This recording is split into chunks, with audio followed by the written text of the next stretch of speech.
मैं पूछने वाला था कि आपको कैसा लगा, लेकिन पूछने से पहले आपने ताली बजा दी, तो क्या बोलूँगा, क्या पूछूँ आपको।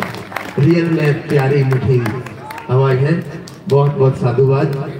हाँ, हमारे विधायक जी, हमारे यशस्वी विधायक, हमारे इस नेमिनाथ पंचकल्याणक महोत्सव में मांडलगढ़ विधायक श्रीमान गोपाल जी पटेलवाल साहब पधारे हैं। पूरी कमेटी आपका स्वागत करती है। मैं मंच पर आमंत्रित करता हूँ कि आप पधारें। श्रीमान गोपाल जी पटेलवाल साहब, तालियों के साथ आप आपका स्वागत करावें। इनके साथ में हमारे भारतीय जनता पार्टी युवा मोर्चा मंडल अध्यक्ष शेखर चंद्रवाल, महामंत्री विठल जी तिवारी, शिव जी और गोवर्धन जी भाई साहब त्रिवेणी चौराहे से भी हमारे बीच पधारे हैं। मैं आप सभी का यहाँ पर स्वागत करता हूँ। पूरी कमेटी, नेमिनाथ पंचकल्याणक महोत्सव कमेटी की तरफ से आपका बहुत बहुत यहाँ पर स्वागत। मैं भी मोदी जी वाला हूँ, गुजरात का हूँ। मोदी जी गांव से बाजी का हूँ। मैं अमित शाह भी अपना है।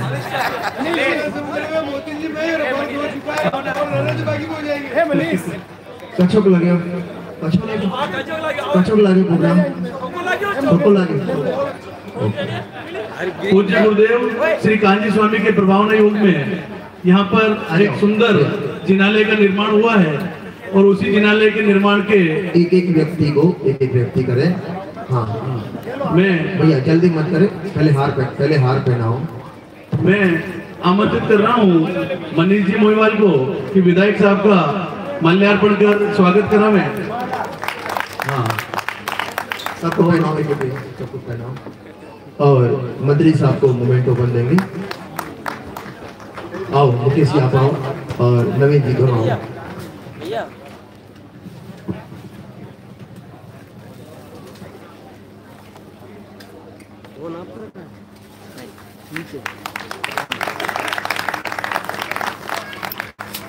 आप सभी का फिर से बहुत बहुत स्वागत करते हैं, अभिनंदन करते हैं, सम्मान करते हैं। सभी को माला पहनाओ भैया, इनको पहनाओ भैया, मुझे पहनाओ।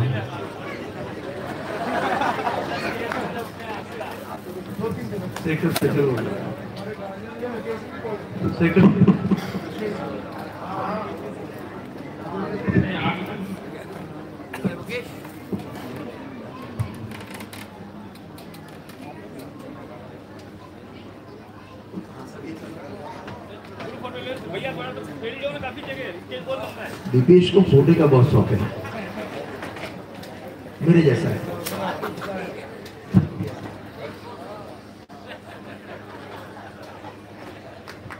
मैं अभी जब भी बोलूंगा दीपेश फोटो वाला।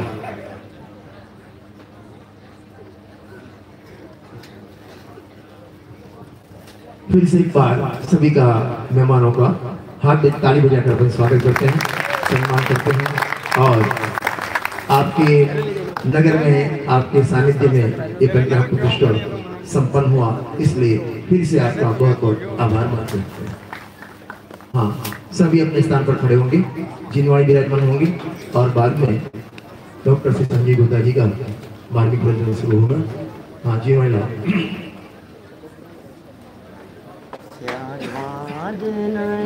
अनंतर्मणस्तत्वं पश्यन्ति प्रत्यगात्मनः अनेकात्मैर्मूर्ति नित्यमेव प्रकाशताम्। बोलो जिनवाणी माता की। सभी बैठ जाएं। शुरू करें हम लोग। तैयार है ना आप लोग? आज किसके लिए तैयार है? कल तो दीक्षा के लिए तैयार थे। दीक्षा तो संभव है इस काल में और इस युग में, केवल ज्ञान तो संभव नहीं है। अब किसके लिए तैयार है? चलो कोई बात नहीं, मंगलाचरण से बात शुरू करते हैं अपने यहाँ। जय शिव। हरिहंत सिद्ध सूर्य उपाध्याय साधु सर्व अर्थ के प्रकाशी मांगलिक उपकारी है। तिनको स्वरूप जाने रागते भई जो भक्ति काय को नवाई स्तुति को उचारी है। धन्य धन्य तिन ही से काज सब आज भये कर जोड़े बारे बारे वंदना हमारी है। मंगल कल्याण सुख सो हम चाहते हैं हो मेरी ऐसी दशा जैसी तुम धारी है। हो मेरी ऐसी दशा जैसी तुम धारी है। हो मेरी ऐसी दशा जैसी तुम धारी है। नेमिनाथ पंचकल्याण प्रतिष्ठा महोत्सव का यह आयोजन और आज केवल ज्ञान कल्याण का ये महामंगलमय महोत्सव पिछले 5 दिन से हम लोग बहुत धूमधाम से मना रहे हैं और आज तो प्रभु को केवल ज्ञान हो गया। ज्ञान जब केवल ज्ञान में ही समा गया तो केवल ज्ञान हो गया। माने ज्ञान जब ज्ञान में समा जाता है तो केवल ज्ञान हो जाता है। सारा लोकालोक ज्ञान का विषय बन गया। क्या कर रहे थे भगवान जब केवल ज्ञान की प्राप्ति हुई? क्या कर रहे थे प्रभु जब संपूर्ण लोकालोक उनके ज्ञान में झलका? क्या हुआ ऐसा? क्या कर रहे थे? उपवास कर रहे थे, अणुव्रतों महाव्रतों का पालन कर रहे थे, उपदेश दे रहे थे, देवी ध्वनि कर रही थी, लेखन पठन पाठन कुछ तो क्या कर रहे होंगे, चल रहे फिर रहे थे, विहार आहार क्या हो रहा था? कुछ नहीं कर रहे थे। उपयोग अपने स्वभाव के साथ में तन्मय हुआ और केवल ज्ञान की प्राप्ति हो गई। इसका मतलब यह है कि केवल ज्ञान प्राप्त करने की विधि कुछ नहीं करना है। मोक्ष होते समय क्या करेगी कि कुछ नहीं। हमारे जो प्रभु हैं ये निरंतर हाथ पर हाथ धरकर ये संदेश दे रहे हैं कि भैया भगवान बनने की जो विधि है वो कुछ नहीं करना है, कुछ करना नहीं है। और हम ये पूछते हैं कि अब हमें क्या करना है। हमारे दिमाग में ये बात रहती है हमें करना क्या है। क्या करें साहब, कुछ तो बताओ क्या करें। सावन शुक्ल षष्ठी के दिन जब दीक्षा हुई थी उसके 3 दिन बाद पारणा हुआ वरदत्त राय के यहाँ, और दीक्षा के 56 दिन बाद उन्हें आज केवल ज्ञान की प्राप्ति हो गई। अब उनके समव शरण की रचना हो गई। केवल ज्ञान होते ही प्रभु पृथ्वी से 5000 धनुष ऊपर चले गए। अभी तक 4 ज्ञान के धारी थे, अब 5 ज्ञान के धारी हो गए होंगे। क्यों? 4 के थे, अब कितने रह गए? हमारे कितने? हमारे 2 और नेमिनाथ भगवान के 1। नेमिनाथ भगवान से भी 1 कदम आगे हैं हम लोग। हमारे मति और श्रुत 2 हैं और उनके अकेला केवल ज्ञान है।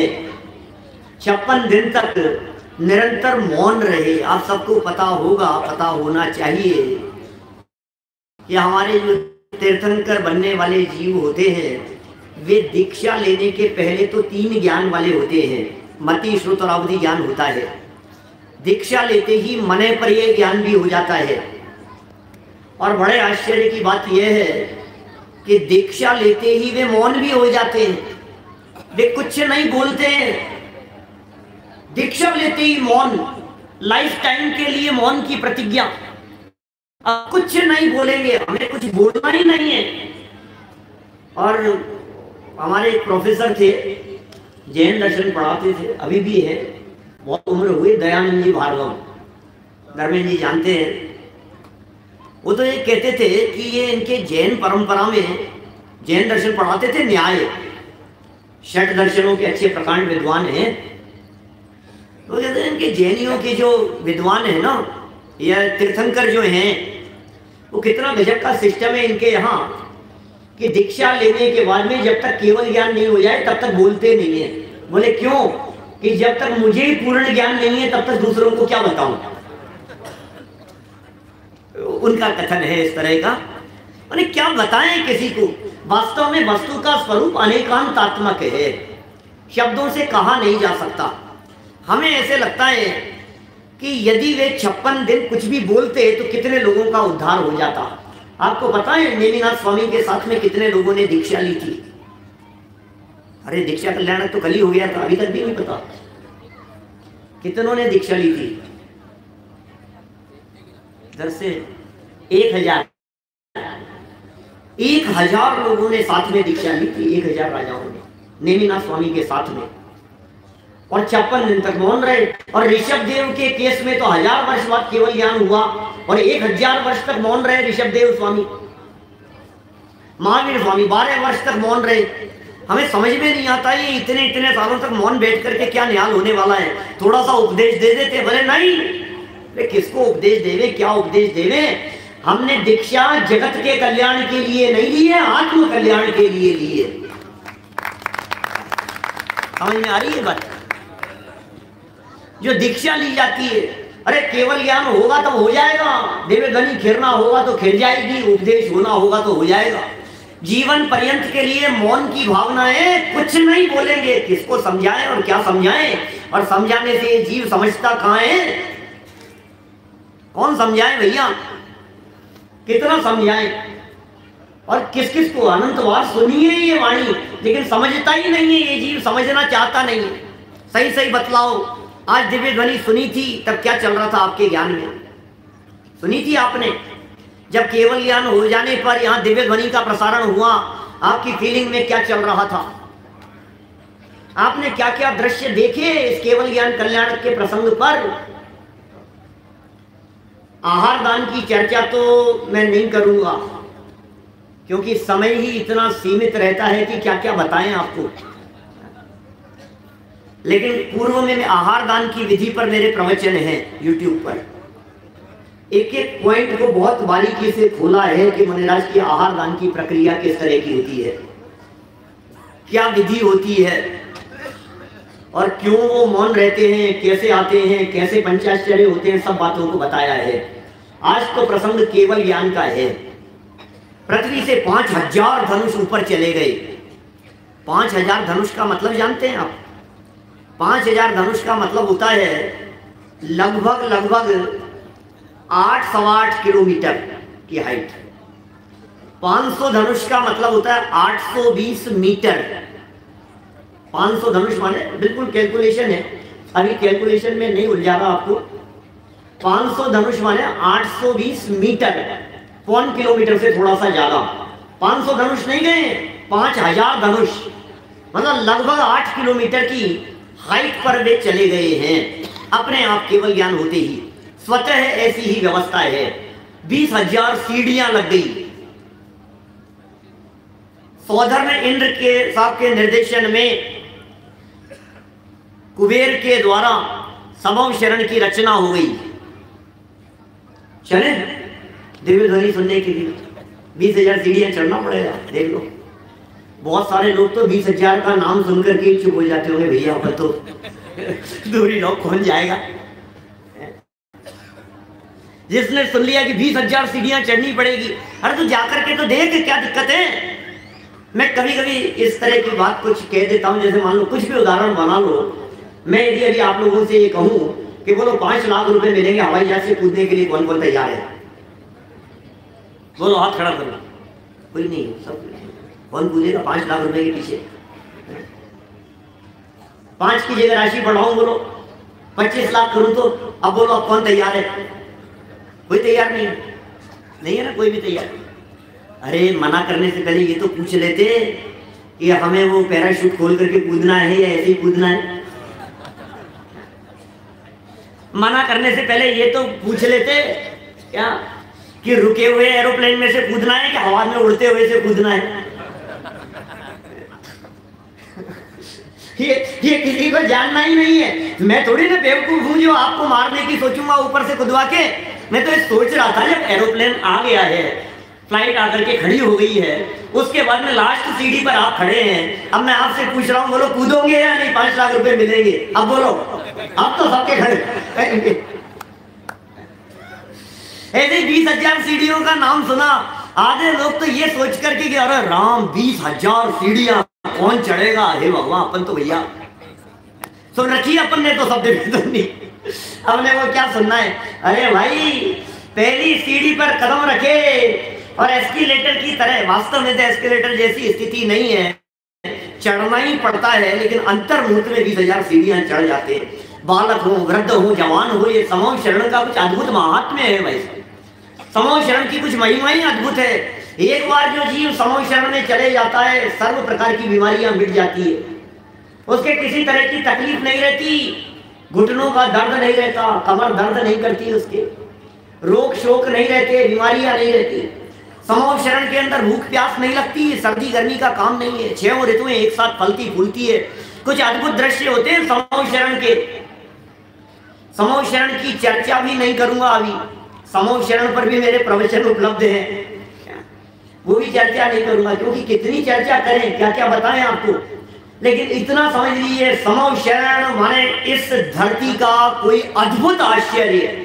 समूह शरण माने कोई ऐसी कृत्रिम चीज, अकृत्रिम नहीं होता, समूह शरण बनाया है, निर्मित है। आपको पता है समूह शरण क्या चीज है? इस 3 लोक में सर्वोत्कृष्ट पुण्य के धारक जीवों के निमित्त से बनी हुई रचना है।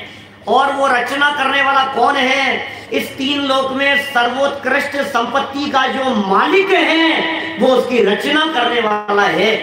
किसी भी व्यक्ति के पास में कितना वैभव और संपत्ति है, यदि ये देखना हो तो उसके घर में जाकर के देख लो, कितना महंगा घर है, घर में टाइल्स कौन सी लगी हुई है, घर में फर्नीचर कैसा है, डाइनिंग टेबल कैसी है, एक एक चीज देख करके आपको पता लग जाएगा उसकी संपन्नता का। तो आपको यदि देखना है कुबेर की संपत्ति, तो समूह शरण को देख लो। ये समूह शरण, ये कुबेर का प्रदर्शन है संपत्ति का, ये कुबेर के द्वारा बनाई गई रचना है। ये कुछ अद्भुत रचना होती है समूह शरण की। लेकिन भाई उस समूह शरण को देख करके भी बहुत सारे लोग समूह शरण में ही अटक जाते हैं, दिव्य ध्वनि सुनने तो पहुंच ही नहीं पाते। 8 भूमियां हैं, चैत्य प्रसाद भूमि, खातिका भूमि, लता भूमि, उपवन भूमि, ध्वज भूमि, कल्प वृक्ष भूमि, भवन भूमि, 7 भूमियां हो गई। और 8वीं है श्री मंडप भूमि। 8वीं भूमि में 12 सभाएं लगती है। 8वीं भूमि में 7 भूमियों में ये जीव अटक जाता है, 8वीं तक पहुंच ही नहीं पाता है।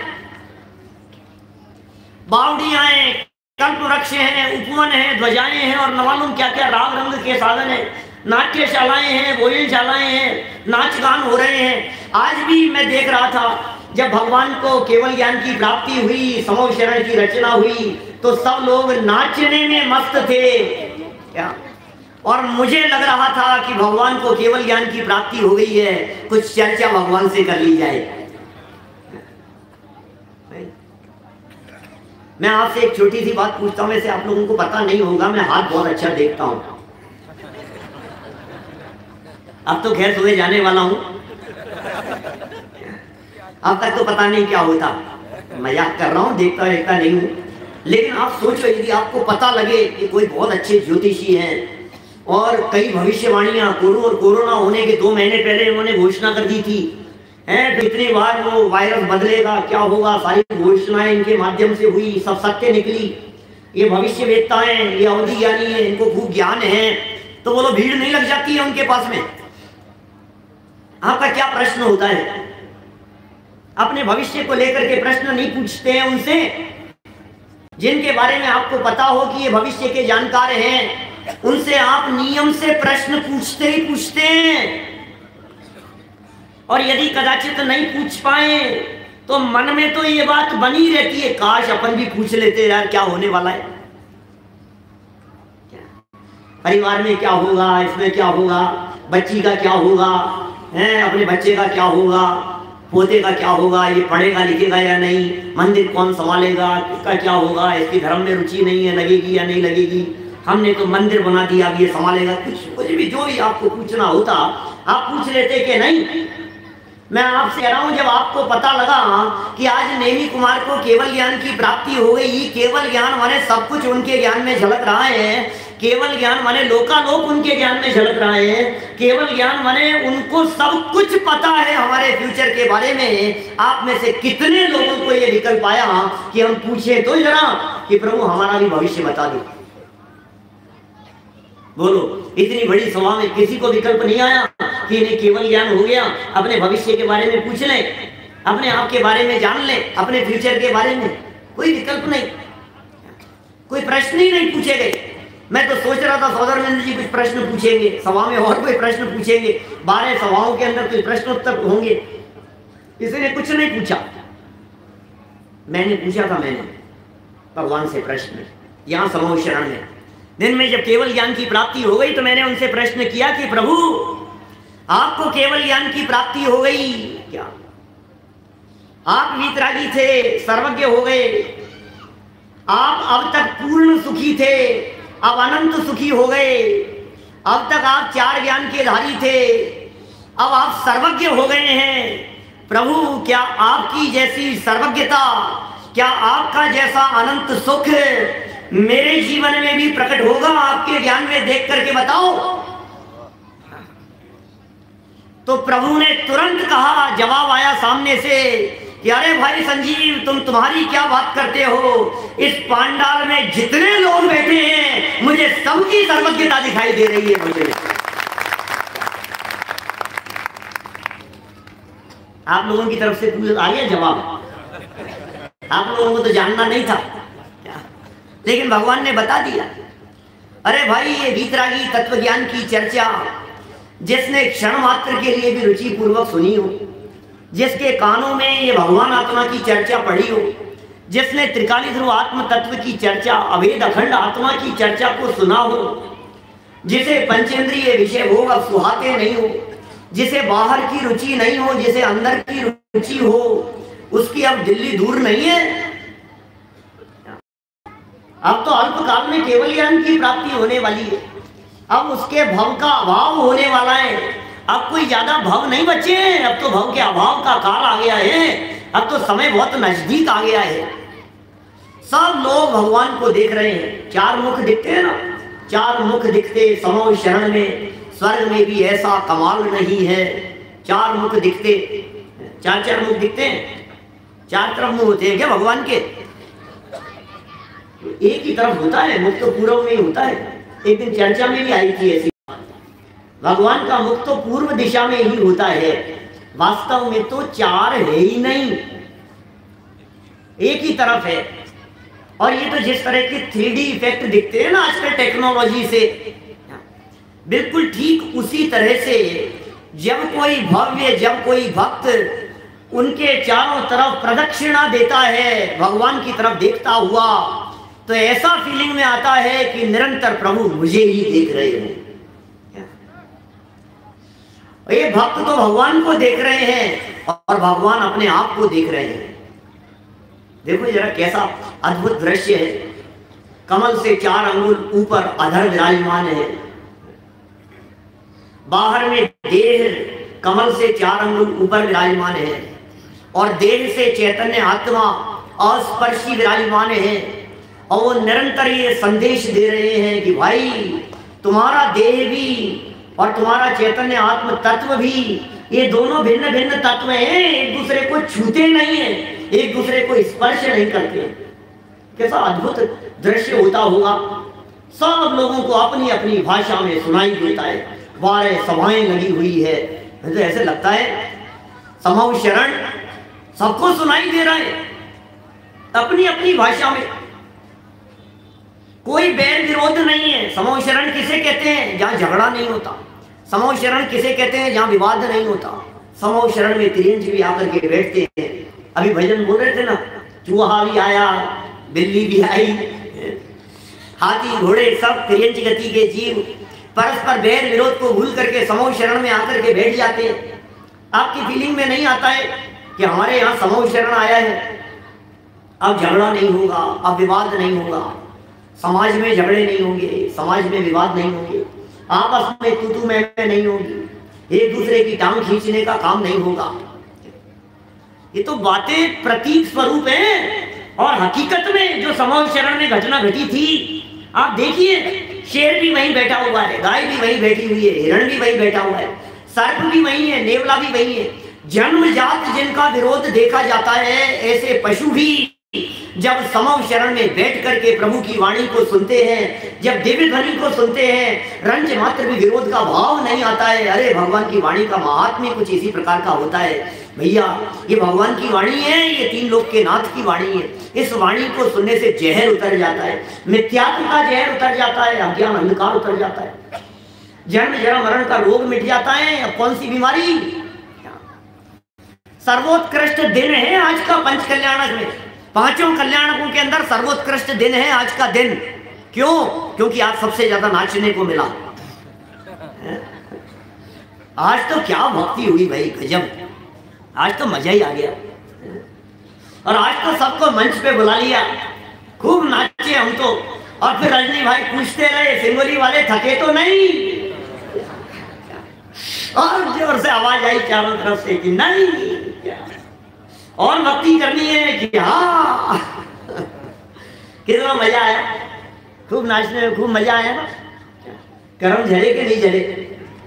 कर्मों का तो पता नहीं, पसीना जरूर झड़ा था। कितना मजा है, कितना उत्कृष्ट दिन है। गुरुदेव श्री कहा करते थे, पंच कल्याण दर्शन सम्यक दर्शन का साक्षात निमित्त है भाई। और गुरुदेव श्री क्या कहते थे? आगम का वचन है, आगम में लिखा है, देवगति के जीव पंच कल्याणक दर्शन करके पंच कल्याणकों में जाकर अनादि मिथ्यात्व का वमन कर देते हैं, सम्यक दर्शन की प्राप्ति कर लेते हैं। अनादि अग्रहित मिथ्यात्व का उनके अभाव हो जाता है, वे सम्यक दृष्टि हो जाते हैं। असंख्यात देव समूह शरण में जाकर के सम्यक की प्राप्ति कर लेते हैं, दिव्य ध्वनि सुन करके। ये पांचों कल्याणकों में गर्भ कल्याणक, जन्म कल्याणक, दीक्षा कल्याणक, केवल ज्ञान और मोक्ष कल्याणक, इन पंच कल्याणकों में एकमात्र केवल ज्ञान कल्याणक और दिव्य ध्वनि का प्रसंग ऐसा है क्योंकि सम्यक दर्शन की प्राप्ति होती है वैसा पंच लब्धियों से, पांच लब्धियों पूर्वक सम्यक दर्शन की प्राप्ति होती है। क्षयोक्षम लब्धि, विशुद्धि लब्धि, देशना लब्धि, प्रायोगिक लब्धि, कर्म लब्धि, इन पांच लब्धियों पूर्वक सम्यक दर्शन की प्राप्ति होती है। क्षयोक्षम आपके पास में मौजूद है, विशुद्धि आपके पास में है। मंद कषाय और विशुद्धि के बिना कोई आकर के यहाँ बैठता नहीं है। मंद कषाय और विशुद्धि नहीं हो तो कौन आकर के बैठे भाई साहब? दादा दो वाक्य बहुत सुंदर कहते हैं, क्षयोक्षम नहीं होगा तो समझ में नहीं आएगा, और विशुद्धि नहीं होगी तो समझने नहीं आएगा। समझने आया है और समझ में भी आ रहा है।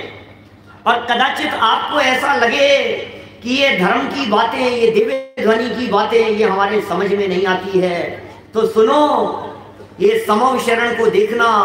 यहाँ कुत्ते, बिल्ली, चूहा, हाथी, घोड़ा, ऊंट, बैल, कबूतर, चिड़िया, मोर सबको समझ में आता है, तो हमें समझ में क्यों नहीं आएगा?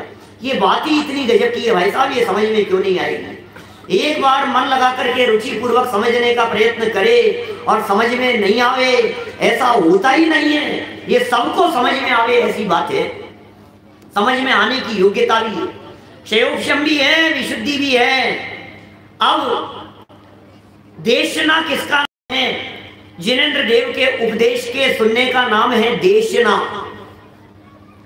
फिर उसका घोलन मनन चिंतन करने का नाम है प्रायोग्य, और करण लब्धि अंतरंग में अत्यंत विशुद्ध परिणाम होते हुए फिर सम्यक्त्व की प्राप्ति। इन पांच लब्धियों में एकमात्र निमित्त रूप से यदि किसी को स्वीकार किया है सम्यक दर्शन के पहले, तो देशना लब्धि को स्वीकार किया है।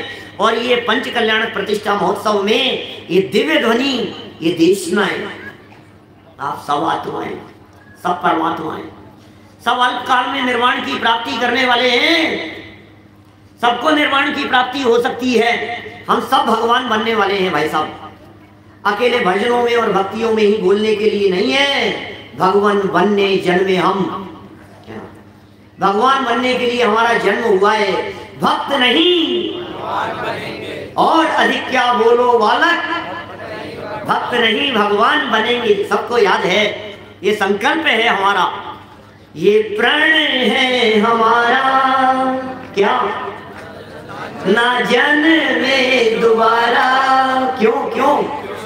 क्योंकि विषयों में आनंद हमको आता नहीं, अरे इस झूठे जग में रहना हमको आता नहीं। सच कह रहे हो, पांडव में बैठे हो अभी तो यहाँ भगवान विराजमान है, समाशरण लगा हुआ है, सच्ची बात है क्या ये? इस झूठे जग में रहना हमको भाता नहीं। अरे सच में जिन्हें झूठे जग में रहना भाता नहीं है, उनकी जगह इस जग में नहीं है, उनकी जगह तो सिद्धालय में है। वे सिद्धालय में जाकर के विराजमान होने वाले हैं। हमारे जो ये जिन मंदिर हैं, ये हमारे जिन मंदिर भी ये समाशरण ही प्रतीक है। स्वाध्याय चलना चाहिए, रोजाना स्वाध्याय चलना चाहिए। ये वही भगवान महावीर स्वामी की वाणी है जो वीर हिमाचल पे निकसी है और हम तक चली आई है। नहीं साहब, कहाँ भगवान की वाणी और कहाँ ये पंडितों की वाणी, कहाँ जमीन आसमान का अंतर है इनमें और इसमें। कहाँ तुलना कर रहे हो आप? कहाँ साक्षात समाशरण और कहाँ ये नकली? अरे भाई नकली मत कहना, ये नकली समाशरण नहीं है, ये असल की नकल है, बिल्कुल असली जैसा ही है। क्या होता होगा भाई समाशरण में, क्या होता होगा? भगवान की जब दिव्य ध्वनि कीर्ति होगी तो क्या स्वरूप होगा उस दिव्य ध्वनि का? कभी कभी सोचते हैं तो दिमाग के बाहर से जाती है ये बातें। लगभग 30 साल हो गए मुझे ये सारी बातें सोचते हुए, इससे भी ज्यादा। ये भगवान की दिव्य ध्वनि का आखिर होता क्या होगा? आखिर ये भगवान बताते कि क्या, कौन पूछता होगा, कैसे पूछता होगा? फिर हमने ऐसा सुना है कि भगवान से जो पूछते हैं उसका जवाब भगवान से मिल जाता है, दिव्य ध्वनि में सारी बातों का जवाब मिल जाता है। तो अच्छा चलो कोई बात नहीं, आप समाशरण में बैठे मान लो, बोलो क्या क्या प्रश्न है, बोलो भाई नरेश भाई क्या क्या प्रश्न है, बोलो क्या प्रश्न है, बोलो नरेश जी साहब क्या प्रश्न है, धर्मेंद्र जी बोलो, सुकुमार जी साहब, ज्ञानजलि जी क्या प्रश्न है, विनोद जी है कोई प्रश्न? नहीं अभी तो खैर कोई प्रश्न नहीं है, तो फिर समाशरण में जाके क्या करोगे? समाशरण में सबके प्रश्नों का समाधान होता है। अब यदि हमारे को कोई प्रश्न ही नहीं है राजेंद्र जी साहब, जब कोई प्रश्न ही नहीं है तो फिर समाशरण में जवाब क्या? इसका मतलब कुछ ना कुछ समथिंग ऐसा होना चाहिए कि हमारे कोई प्रश्न नहीं हो तब भी कुछ ना कुछ चलना चाहिए, ऐसा कुछ होना चाहिए, ऐसा कुछ होता होगा। कौन जाने, ये तो अपन जब देवगति में थे उस समय की बातें भूल गए, और अभी देवगति के जीवों से पूछे तो उनको पता होगा। हम भी देवगति में जाएंगे तो पता करेंगे, वहां जब दिव्य ध्वनि सुनने जाएंगे क्या स्वरूप होता है, कौन जवाब देता है, क्या बात चलती है, कैसे चलती होगी।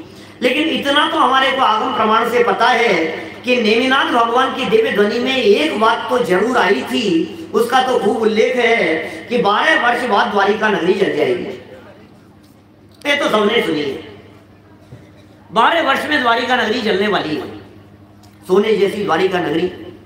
अब भगवान को भी ये दिव्य ध्वनि में ऐसी बातें भी आती है, नगरी जल जाएगी, ऐसी आती है क्या? हम तो पूरी अभी भाई दिव्य ध्वनि सुनी थी अपन ने, भाई तू त्रिकाली ध्रुव आत्मा है, तू चैतन्य तत्व है, तू परमात्मा है, ज्ञान का घन पिंड है, शक्तियों का संग्रहालय है, गुणों का गोडाउन है, आनंद का रसकंद है, तू स्वयं प्रभु है, तू पर्याय में भी प्रभु है, तू पर्याय से मत देख, तू अपने आप को पारिणामी भाव से देख, तू अपने चैतन्य तत्व को। हमें तो लगता है ऐसी बातें आती होगी दिव्य ध्वनि में। ये 4 समय दिव्य ध्वनि चलती होगी तो सुबह तो द्रव्यानुयोग चलता होगा, फिर करणानुयोग चलता होगा, फिर उसके बाद में चरणानुयोग, शाम तक तो सब थके आ रहे रहते हैं तो प्रथमानुयोग ठीक रहेगा। 4 समय दिव्य ध्वनि होती होगी तो क्या चलता होगा? क्या बात कर रहे हो आप? ये सब चलता है भगवान की दिव्य ध्वनि में।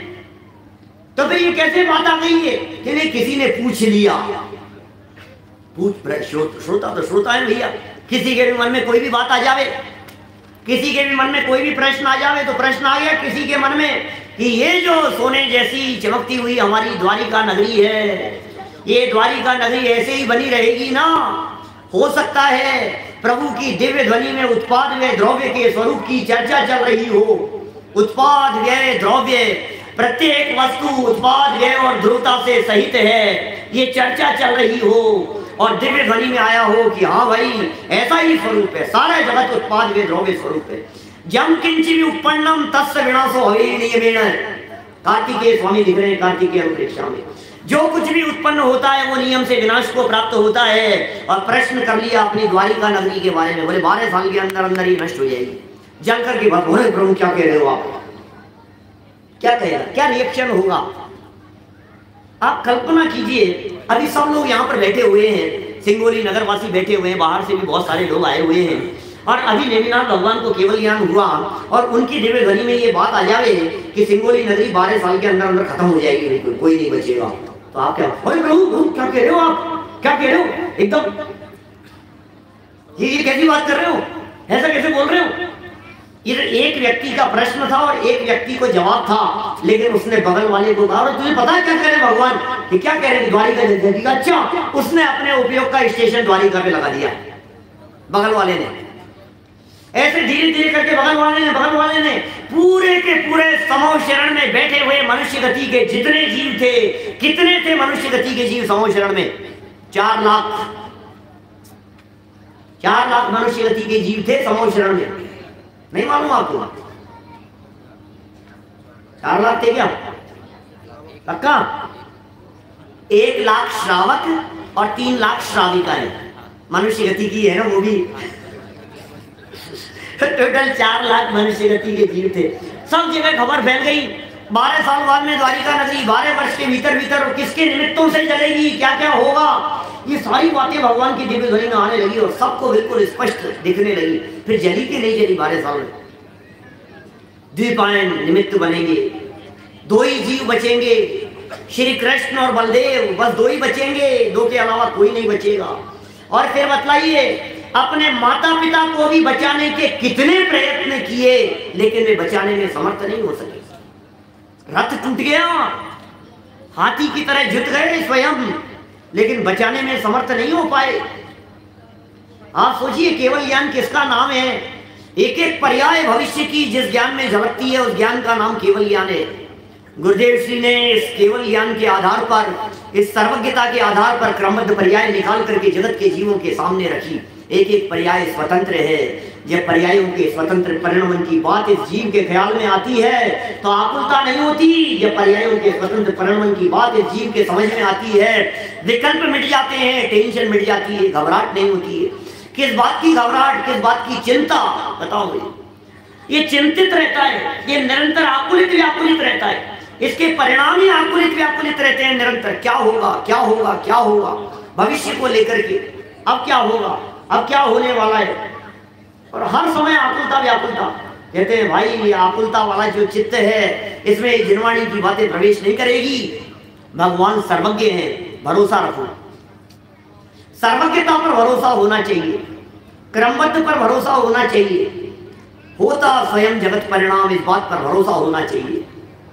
जम जस जम निदेशे जेन दिहाने जमी कालमी नादम जिनेन नेदम यमम वा एहम मरणम वा तम तस तम निदेशे तेन दिहाने तम निकालमी को सक्कदिवारे तुम इंदो वाते जिनेंदो वा एवं जो निश्चय दो जानदी दवाणी सब पच जाए सो सद्दिठी सुद्धो जो संकरी सो कुद्दिठी।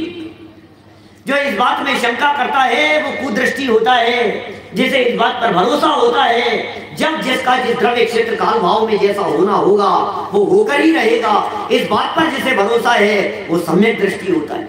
सम्यक दर्शन की विधि है ये सम्यक दर्शन की प्रक्रिया है। अरे भाई जब जगत में सब कुछ जो होना है तो निश्चित ही है, तो फिर करने धरने के विकल्पों को कहां स्थान है? फिर क्या होगा, क्या है करने धरने का? अब कुछ भी तो नहीं बचा है जो करने धरने के लिए हो। और सबसे बड़ी मान्यता है इस जीव की मिथ्या मान्यता, कर्तृत्व की मान्यता। हमने आयोजन करा लिया, हमने पंच कल्याण करा लिया, हमने ये सब कर लिया, हमने कितनी मेहनत की है भाई साहब। पिछले 6 महीने से लग रहे थे, पिछले 3 साल से लग रहे थे, वो तो 2 साल 1.5 साल बीच में कोरोना में निकल गया, नहीं तो पंच कल्याण कब का हो चुका होता। हमने इतना किया, हमने इतना किया, कुछ नहीं किया भैया। सिर्फ कर्तृत्व का अभिमान किया है, इसके अलावा कुछ नहीं किया। और ये पूरे दिव्य ध्वनि और समूह शरण की व्यवस्था, समूह शरण जैसी रचना, हम 2-5 करोड़ का अच्छा बंगला बनाए हैं तो हमारा अभिमान 7वें आसमान पर होता है। और समूह शरण की रचना देखो, एक एक दृश्य को देखो आप समूह शरण के, तो आप ऐसा महसूस करेंगे कैसे अद्भुत दृश्य हैं। देख देख करके अचंभा लगता है। 14 देवकृत अतिशयों को देखो तो आपको ऐसा लगता है क्या क्या है ये स्थिति। नेत्रों की पलकें नहीं झपकती प्रभु के, नख और केश नहीं बढ़ते, शरीर की परछाई नहीं पड़ती। अधर है, कमल से भी 4 अंगुल ऊपर अधर है। जब विहार होता है तो 225 स्वर्ण कमलों की रचना होती है। 6 ऋतुएं एक साथ फलती फूलती नजर आती है। निष्कंठ भूमि होती है, दर्पण के समान भूमि होती है। मंद सुगंधित पवन बहती है, पुष्प वृष्टि होती है। जैसे अद्भुत दृश्य, 64 चमर, छत्र चमर, भावमंडल, पीछे भावमंडल, साथ भाव दिखाई देते हैं भव्य जीवों को, सबको साथ दिखते हैं। 3 भूत के, 1 वर्तमान का और 3 भविष्य के साथ दिखते हैं ना। 3 भूत के, 1 वर्तमान का और 3 भविष्य के। भावमंडल किसका नाम, जिसमें 7 भाव दिखाई दे रहे। भावमंडल भगवान के पीछे जो आभा मंडल होता है, 7 दिखते हैं पक्का। किसी को 6 दिखे तो देख सकते हैं ना, किसी को 5, किसी को 4। अपन लोग देखेंगे तो कितने दिखेंगे, 4, 5 भी दिख सकते हैं, 6 भी दिख सकते हैं। ये क्या चक्कर है, किसी को कुछ और किसी को कुछ, ऐसा कैसे चक्कर है? हाँ बोलो क्या कहना है भाई। 3 भूतकाल के, ये तो सबको दिखेंगे, और 1 वर्तमान का। जिस जीव को उसी भाव से मोक्ष जाना हो उसको 4 ही दिखेंगे ना भाई साहब, अगला भव ही नहीं है तो दिखेगा कहां से। और जिसको अगले भाव से मोक्ष जाना है उसे 5 दिखेंगे, जिसे उसके अगले भाव से मोक्ष जाना है उसे 6 दिखेंगे, जिसको उसके भी अगले भाव से मोक्ष जाना है उसको 7 दिखेंगे। बोले जिसको उसके भी आगे जाना है, बोले अब तो तू बैठा रहे, पता नहीं कब जाएगा। और कितने बताएं, आगे की 3 भावों तक की चर्चा कर दी, और कितने भाव दिखाएंगे तुम्हारे को। भविष्य के 3-3 भाव दिखाई देने लगते हैं। भैया इस समूह शरण में भगवान अभिनंदन कर रहे हैं। ये बड़ा सहज सुमेल जैसा दिखता है जय कुमार जी साहब, ऐसा सुमेल जैसा दिखता है। हर पंच कल्याण प्रतिष्ठा महोत्सव में जब जब मैं प्रवचन करता हूँ, केवल ज्ञान कल्याण पर जब चर्चा करता हूँ, तो ये बात जरूर कहता हूँ कि ये केवल ज्ञान कल्याण का दिन और शाम का समय, आयोजन तो कम होते हैं, प्रवचन भी कम होते हैं, और होता ये सम्मान समारोह। सारे कार्यकर्ताओं का, सारे अतिथियों का, विद्वानों का, सबका उनके आभार प्रदर्शन होगा ना, आभार प्रदर्शन, वो सम्मान समारोह। मुझे लगता है कि भाई ये दिव्य ध्वनि के माध्यम से तीर्थंकर परमात्मा ने तेरा सम्मान कर दिया, अब और कौन सा सम्मान बाकी रह गया। जब ये दिव्य ध्वनि ने, भगवान ने, प्रभु ने ये बात कह दी क्या कि तू भी प्रभु है, इससे बढ़कर और क्या सम्मान होगा, और क्या सम्मान चाहिए। वो भगवान ने अपनी दिव्य ध्वनि में तुम्हें परमात्मा देख लिया, तुम्हें भव्य देख लिया, इससे बढ़कर और सम्मान की क्या बात हो सकती है। भैया सम्मान करना हो तो अपने आप का करना। अभिनंदन अभिवादन अपने द्वारा अपना, अरे क्या बात कर, अपने द्वारा अपना, कैसी बात कर रहे हो पंडित जी, कोई अच्छी बात है क्या, अपने द्वारा अपना। अब आप लोग नहीं कर रहे हो तो कोई बात नहीं, अब मैं माला उठा करके अपना सम्मान करता। अरे अपने उपयोग को, अपने स्वभाव की तरफ झुकाना, यही वास्तव में उस त्रिकाली आत्म तत्व का सम्मान है। आज तक अपमान करते रहे हैं अपने आप का, आज तक हमने अपने आप की कद्र नहीं की, आज तक कभी हमने अपने आप का सम्मान नहीं किया, आज तक हमें कभी भी अपने आप की महिमा नहीं आई। सबकी महिमा आई लेकिन अपने आप की महिमा नहीं आई। मोहे की महिमा देखो क्या तेरे मन में समाई, तुझे अपनी ही महिमा न आई, तुझे अपनी महिमा ने आई। भैया ये अपना अभिनंदन का दिन है। पांचों कल्याणकों में से आज जो केवल ज्ञान कल्याणक का दिन है, ये प्रत्येक पंच कल्याणक में आने वाले के लिए अभिनंदन समारोह का दिन है। लेकिन क्या करें, आधे लोग तो उससे पहले ही चले जाते हैं आयोजन के पहले। अब क्या करेंगे, अब तो दिव्य ध्वनि खिर चुकी, अब तो सब काम हो गया, अब तो चलो, अब क्या है, अब तो खत्म हो गया पंच कल्याणक, खत्म हो गया। अभी तो प्रभु को मोक्ष नहीं हुआ, अभी तो कल सुबह तक निरंतर दिव्य ध्वनि खिलेगी। जब तक निर्वाण नहीं होगा, योग निरोध नहीं होगा, तब तक बराबर उनकी निरंतर दिव्य ध्वनि खिलती रहेगी। दिन में 3 बार, दिन में 4 बार। असली सम्मान तो अब होना है, असली सम्यक दर्शन की प्राप्ति की विधि तो अब बतलाई जानी है भाई साहब। ये समूह शरण है, समूह शरण छोड़ करके नहीं जाना कभी, ये समूह शरण है। मुझे बड़ी प्रसन्नता, आप जानते हैं कि जिन मंदिर होते हैं ना, ये जिन मंदिर भी समूह शरण के प्रतीक होते हैं। जिन मंदिर, नवीन भाई, ये जिन मंदिर समूह शरण के प्रतीक हैं। क्या मतलब कि हाँ, जिन मंदिर समूह शरण के प्रतीक है, क्या मतलब, सुनो सुनो, जो मंदिर में भगवान विराजमान होते हैं ना, जिन मंदिरों में भगवान भी विराजमान हो और वहां शास्त्र सभाएं भी चलती हो, वे मंदिर अवश्य समूह शरण के प्रतीक हैं। और मुझे ये कहते हुए अत्यंत गौरव की अनुभूति होती है कि हमारे मुमुक्षु मंडलों के जो मंदिर हैं, वे मूक केवलियों के जिनालय नहीं है, वहां भगवान भी विराजमान होते हैं और 12 महीने वहां भगवान की वाणी भी गुंजायमान होती है। ये समूह शरण है भाई साहब। और समूह शरण में विरोध नहीं होता, समूह शरण में बैर नहीं होता, समूह शरण में झगड़े नहीं होते, समूह शरण में मनमुटाव नहीं होता। समूह शरण सबके लिए दरवाजे खुले होते हैं। अरे समूह शरण जहाँ पशुओं के लिए भी दरवाजे खुले हुए हैं, वहाँ कोई कितना विरोध करने वाला क्यों नहीं हो भैया, आपका स्वागत है यहाँ, आप आइए। ये जिनवाणी सुनने का प्रसंग है। यहाँ ये जो चर्चा चल रही है, ये जीव मात्र के लिए है, ये मुमुक्षु मात्र के लिए नहीं है, ये जैन मात्र के लिए नहीं है।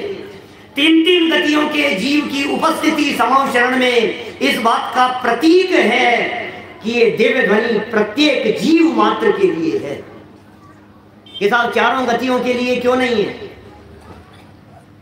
इसलिए नहीं है कि नारकी आ नहीं सकते, सही बात तो ये है।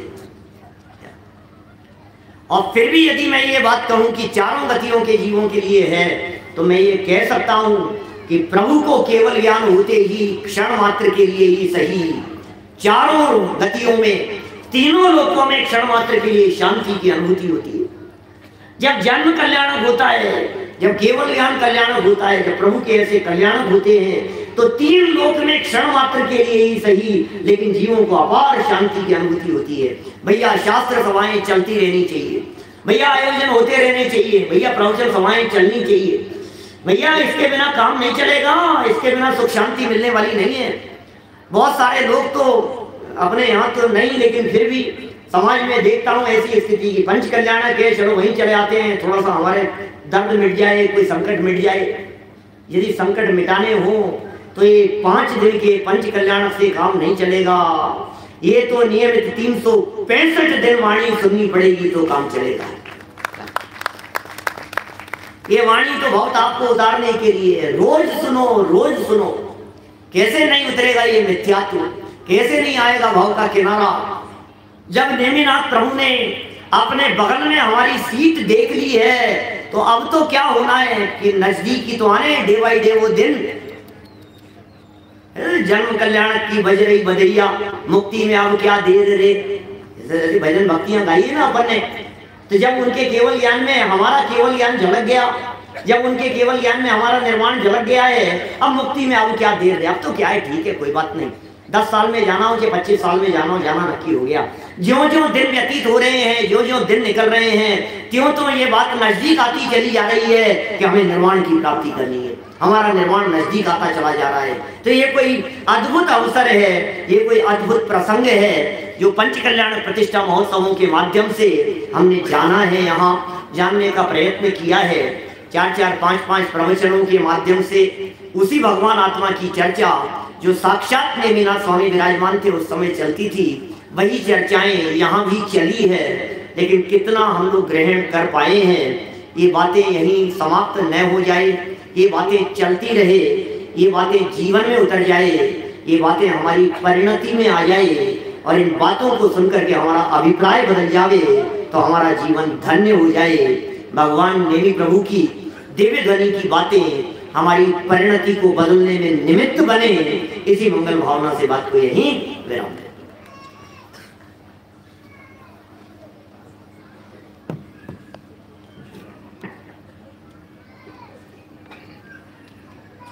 केवल ज्ञान का स्वभाव